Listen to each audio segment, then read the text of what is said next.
Mr. President, ladies and gentlemen, our negotiations have been held in a constructive atmosphere of mutual respect.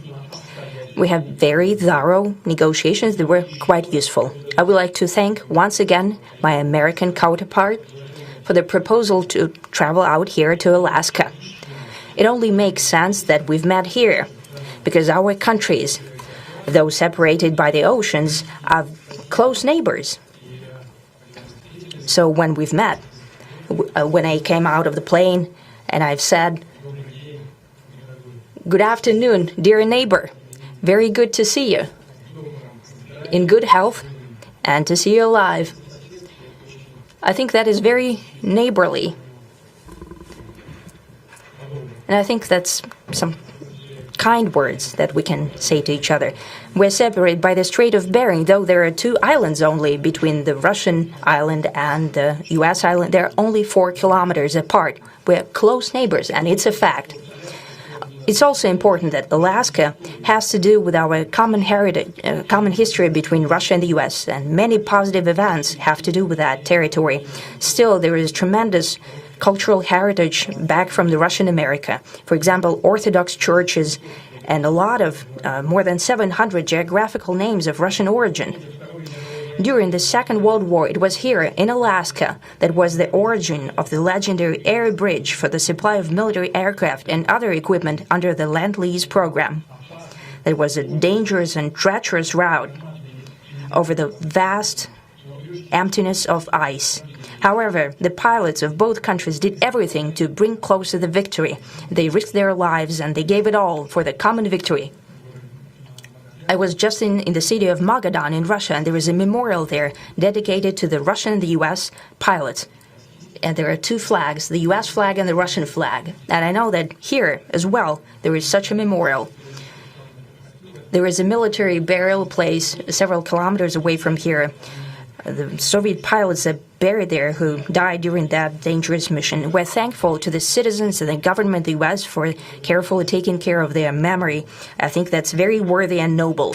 We'll always remember other historical examples when our countries defeated common enemies together in the spirit of battle camaraderie and allyship that supported each other and facilitated each other. I'm sure that this heritage will help us rebuild and foster mutually beneficial and equal ties at this new stage, even during the hardest conditions. It is known that there have been no summits between Russia and the U.S. for 4 years, and that's a long time. This time was very hard for bilateral relations, and let's be frank, they have fallen to the lowest point since the Cold War. I think that's not benefiting our countries and the world as a whole. It is apparent that sooner or later we had to amend the situation to move on from the confrontation to dialogue. And in this case, a personal meeting between the heads of state has been long overdue, naturally under the condition of serious and painstaking work, and this work has been done in general. Me and President Trump have very good direct contact. We've spoken multiple times. We spoke frankly on the phone. And Special Envoy of the President, Mr. Witkoff, traveled out to Russia several times. Our advisors and heads of foreign ministries kept in touch all the time. And you know fully well that one of the central issues was the situation around Ukraine. We see the strive of the administration and President Trump personally to help facilitate the resolution of the Ukrainian conflict. And his strive to get to the crux of the matter, to understand this history, is precious.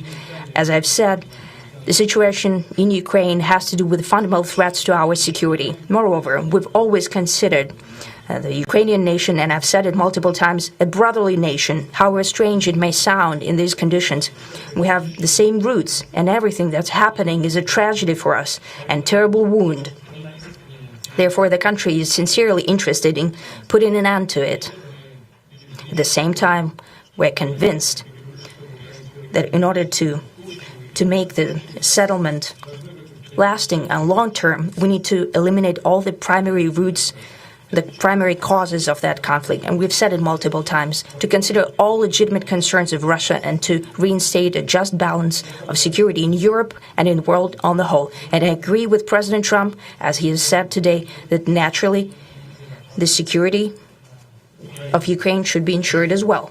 Naturally, we are prepared to work on that.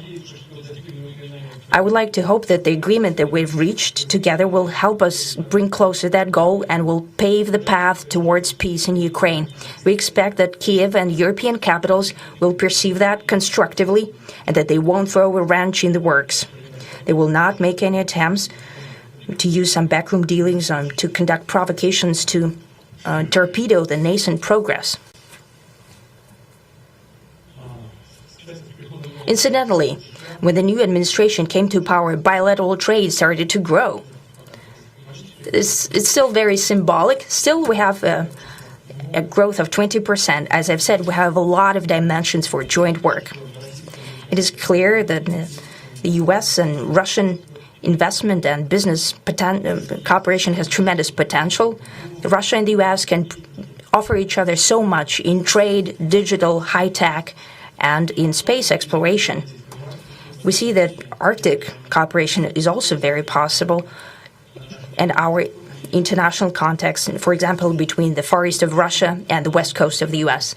Overall, it's very important for our countries to turn the page, to go back to cooperation. It is symbolic that not far away from here, at the border between Russia and the U.S., there was a so-called international date line. I think you can step over, literally, from yesterday into tomorrow.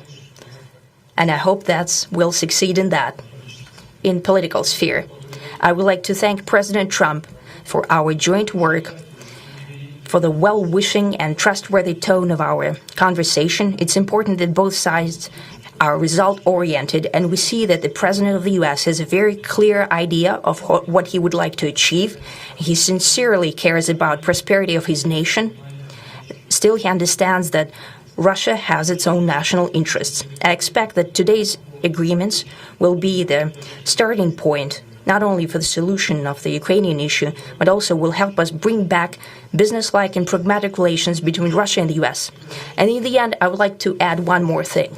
I'd like to remind you that in 2022, during the last contact with the previous administration, I tried to convince my previous American colleague that the situation should not be brought to the point of no return when it would come to hostilities. And I said it quite directly back then that it's a big mistake.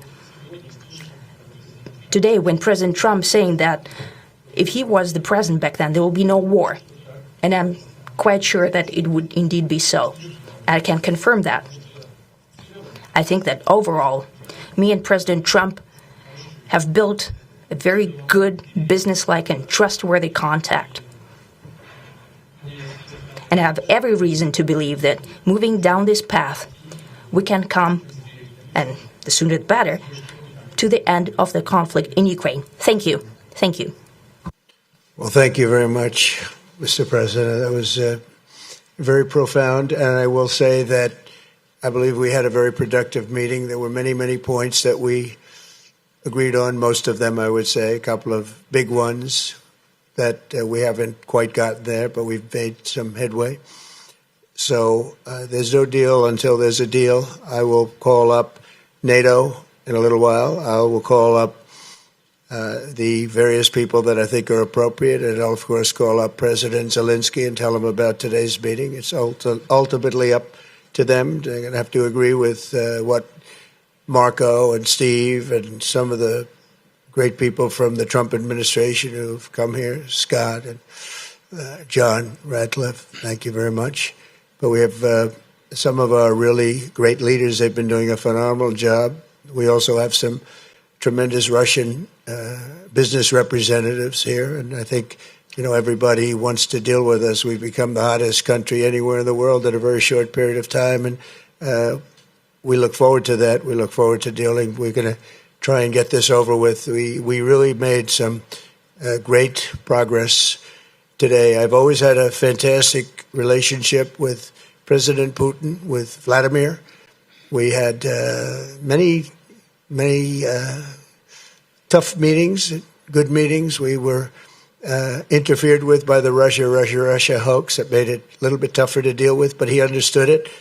I think he's probably seen things like that during the course of his career. He's seen it all, but we had to put up with the Russia hoax. He knew it was a hoax, and I knew it was a hoax, but what was done was very criminal. But it made it harder for us to deal as a country in terms of the business and all of the things that we'd like to have dealt with. But we'll have a good chance when this is over.